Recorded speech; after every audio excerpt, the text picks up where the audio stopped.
she watched the human burn. And still he smiled in the hours before the alarms.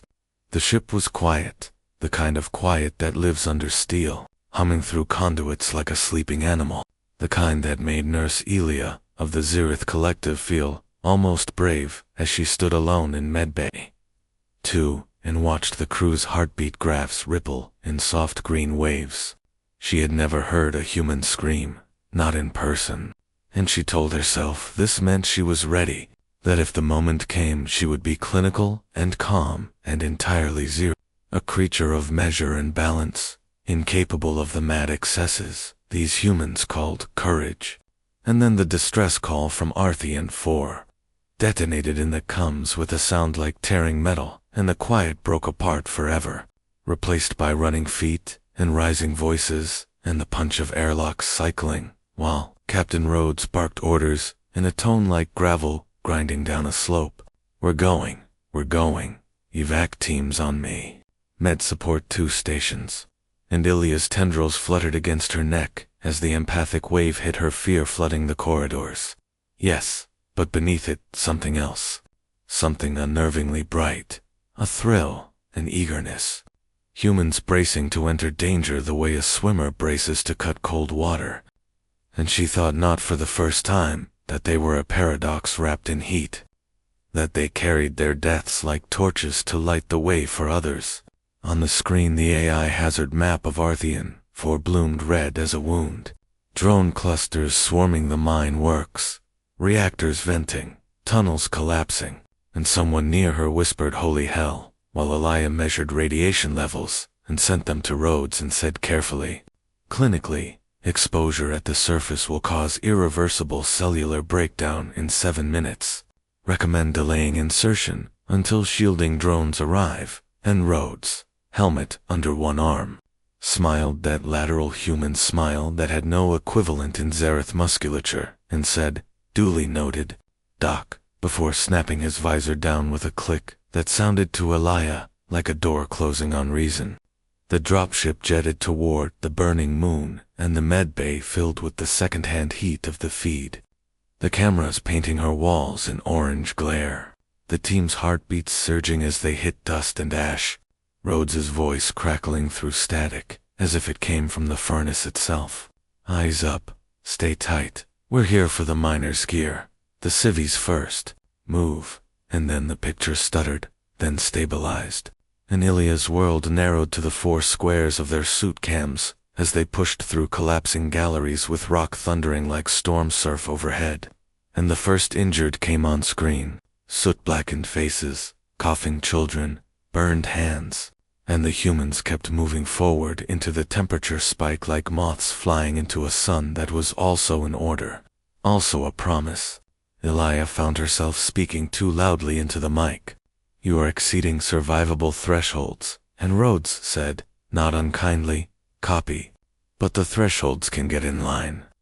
And then there was no more time to argue, because the rogue drones dropped from the ceiling like hornets and the humans fought.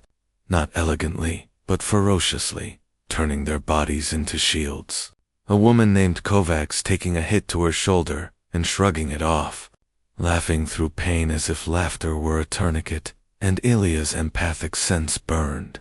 A flare inside her skull as their pain sang at her in frequencies she had never been taught to hear. And still they advanced, the hallway roaring, alarms shrieking. The miners' vitals blinking red, one by one, until the squad slammed into the final blast door and pried it back with a scream of tortured metal.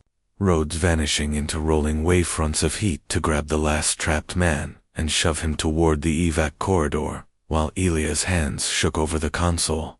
Her voice was her voice, begging, please, retreat, please. You are dying. And Rhodes answered with a sound that she would later understand was a chuckle, harsh around the edges.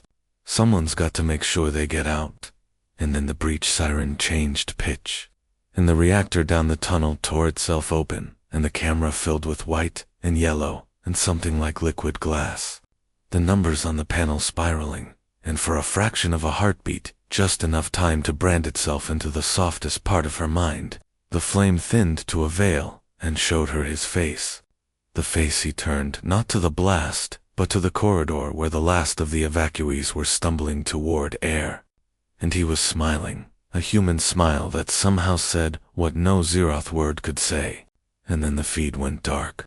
Cut so cleanly the medbay became a vacuum. Sound peeled away. Even the ship's hum seemed to hold its breath.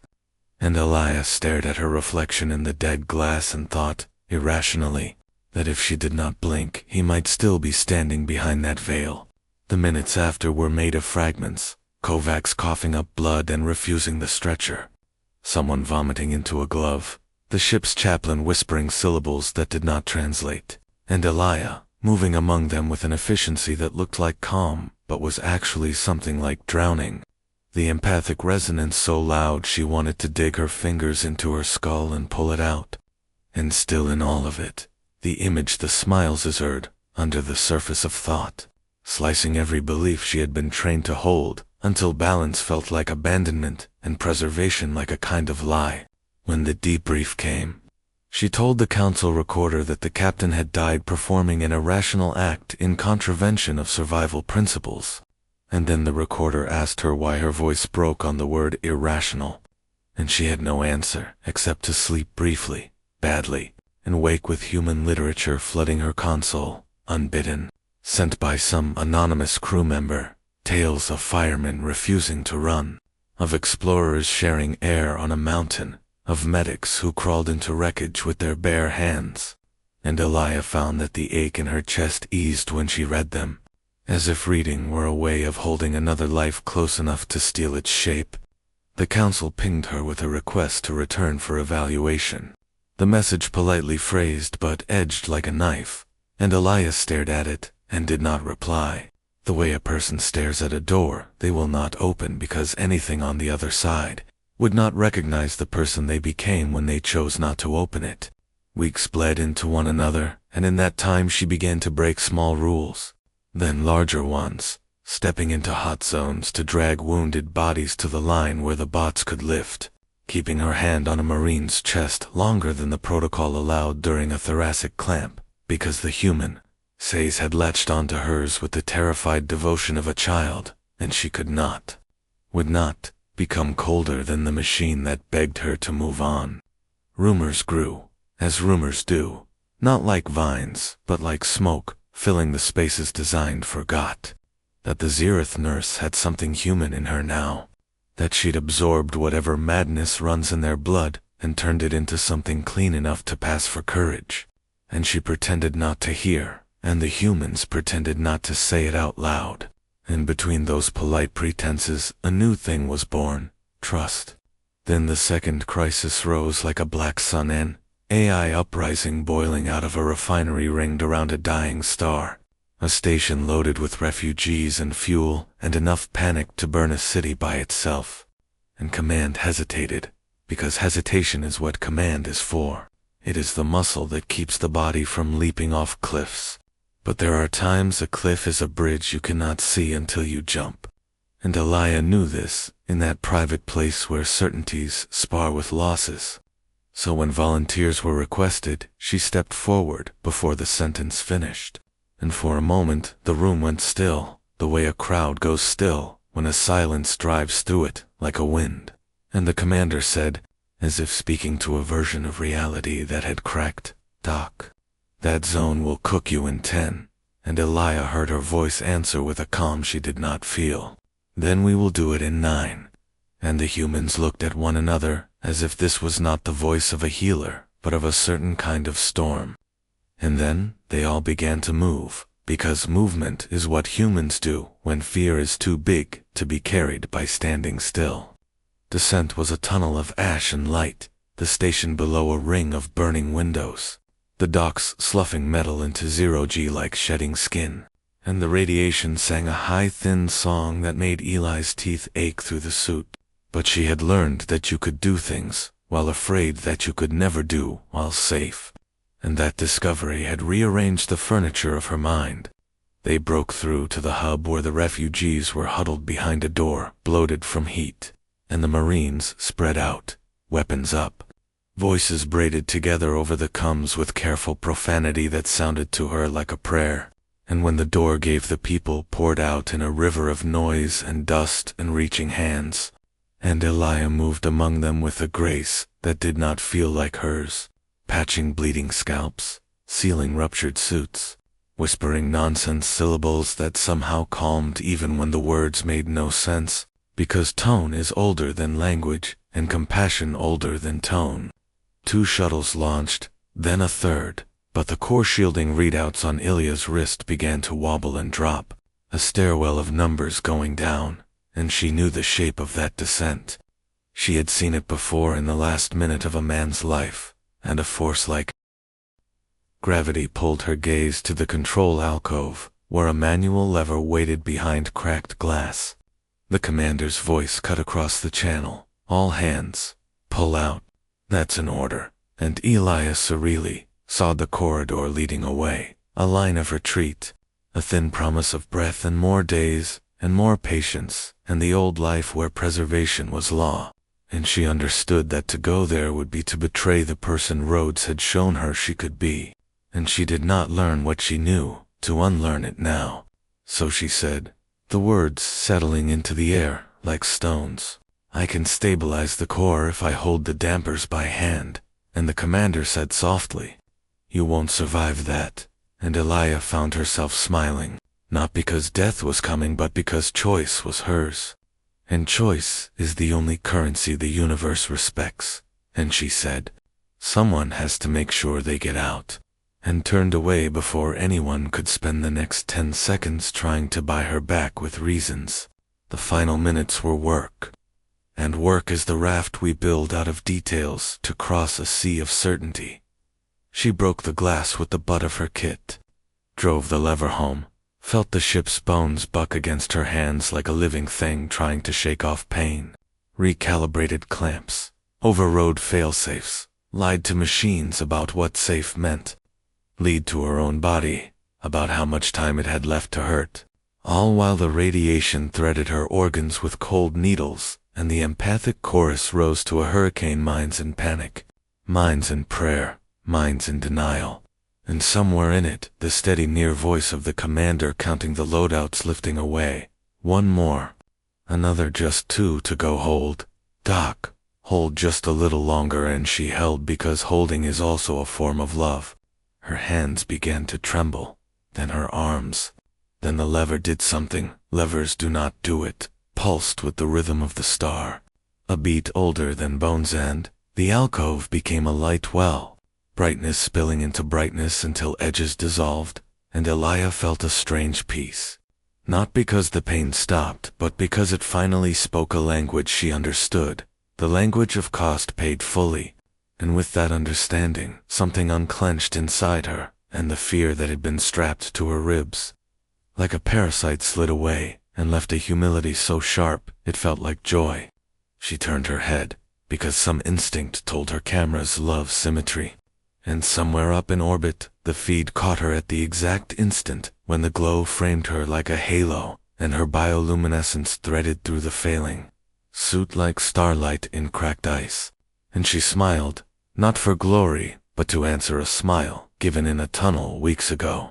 And the screen on the Resolute burned white, and then black, and then the static came like rain, and the commander's count hit 0, and the launch controller whispered we're clear, and the ship leaped.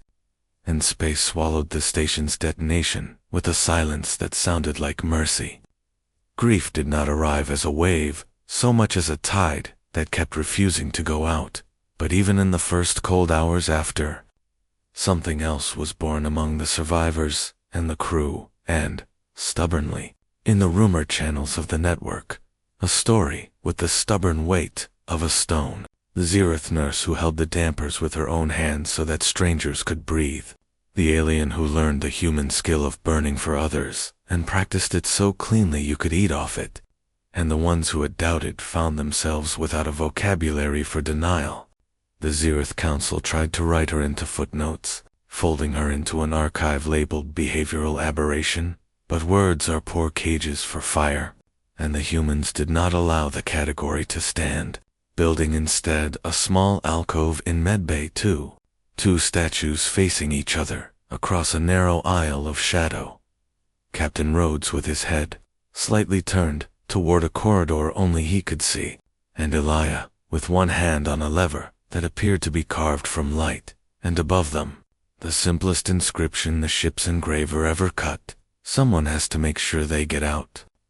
Children began to come, first from the crew's families, then from stations along the rim, then strangest of all from Xereth ships, whose captains did not announce their arrivals in the registry.